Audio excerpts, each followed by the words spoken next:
Welcome. We're about to dive into a moment of just incredible despair, divine anger, and a promise so powerful it sealed the fate of an entire kingdom. This is a pivotal scene from the Mahabharata, a story all about justice and unwavering faith. So, are you ready? Let's get into it. So, let's set the scene. Picture this. The Pandavas have lost everything. Their kingdom, their dignity, it's all gone. They're wandering in the Kamyaka forest, wearing simple deerskins. Their world has completely fallen apart. But right here, in this moment of total despair, a visitor emerges. And this visitor holds the key to their entire destiny. And who is this visitor? Well, it's none other than Lord Krishna himself. But when he sees the suffering of his dearest friends, any sense of calm just vanishes. What replaces it is the storm of righteous anger, an anger so intense it feels like it could consume the whole world. Yeah, Krishna's fury is like a cosmic fire. He doesn't waste time with comforting words. Nope.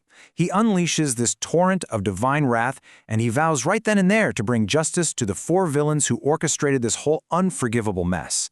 He literally promises that the earth will drink their blood. Okay, so as Krishna's rage is about to boil over, his devoted friend Arjuna steps in. Now, he doesn't try to argue or reason with him. Instead, he starts praising him, reminding Krishna of his own divine nature, his history as a protector. He talks about Narasimha, the incredible man-lion avatar, and Vamana, the dwarf, who reclaimed the universe. You see, this isn't just a history lesson. It's Arjuna's way of gently pleading with the Supreme Being to remember who he truly is. And Krishna's response? Wow. It just shows you how deep their bond is. His anger starts to fade, and it's replaced by this immense love for his friend. He says, "You are mine, and I am yours." Their souls are completely intertwined. This is so much more than friendship. It's a divine connection, a cosmic alliance that is literally going to shake the foundations of the world. The anger of the Pandavas is one thing, but the deepest, most painful wound hasn't even been touched on yet. Now, the brave Draupadi steps forward, and her voice is filled with a pain that's sharper than any blade. Draupadi's words are just a waterfall of grief and a desperate search for answers. She starts by acknowledging Krishna's power. She knows he can defeat demons and protect the innocent, but her faith has been shaken to its core. She basically cries out, "If you're my protector, how could you let this happen? How could you let me, the wife of heroes, be humiliated so completely?" And then she asks the question that just hangs in the air, the question that cuts right to the heart of her betrayal. Why, she asks, her voice just full of agony. Why did my husbands, my protectors, just stand by and watch while I was stripped of my dignity, my honor, my very soul? She just lets it all out. Her words are pure, righteous fury, a takedown of every man who failed to protect her.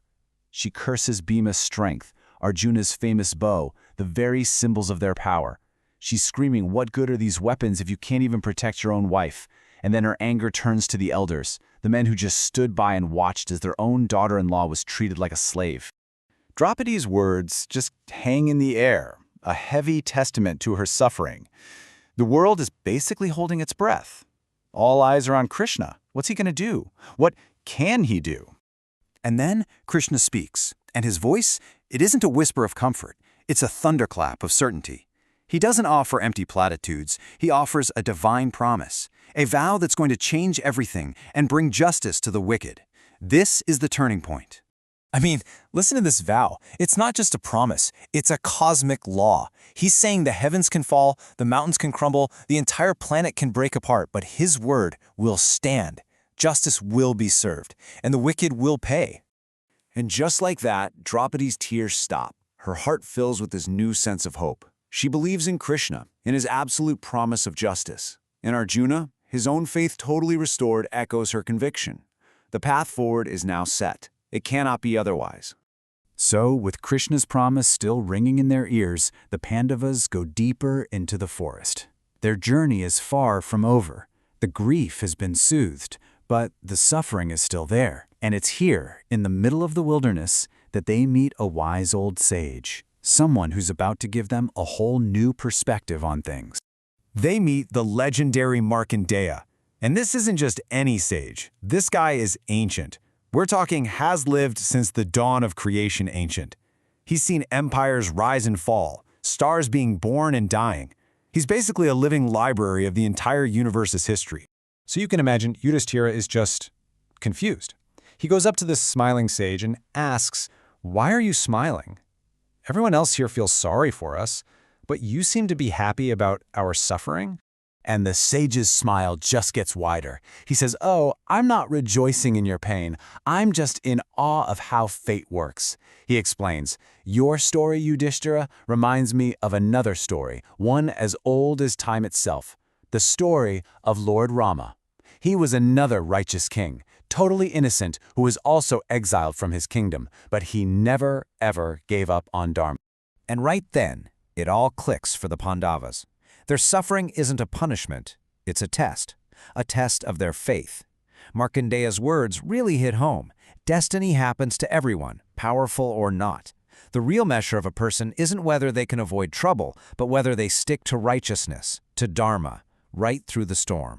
So their exile is no longer this heavy burden. It becomes a badge of honor, a kind of sacred journey on a path that gods and heroes have walked before them. They realize they aren't alone in their suffering. They're part of this huge, grand tradition of righteousness that goes all the way back to the beginning of time. As we wrap up this incredible story, we just want to say thank you for coming along on this journey with us.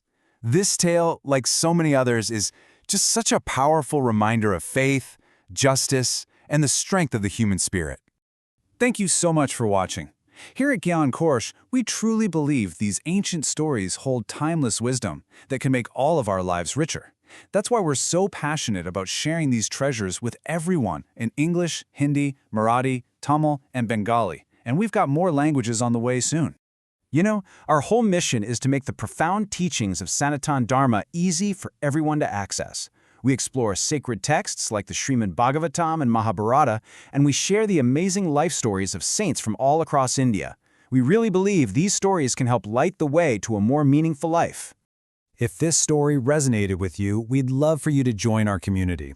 When you subscribe to Gyan Kosh, you become part of a global family that's all about exploring spiritual wisdom. We can all learn and grow together on this amazing journey. And hey, don't just watch, get involved. Please like this video, share it, and help spread the word. Let's create a ripple effect of wisdom and inspiration that can reach people all over the world. Together, we can keep the light of Sanatana Dharma shining bright for generations to come. Thank you so much for being a part of this.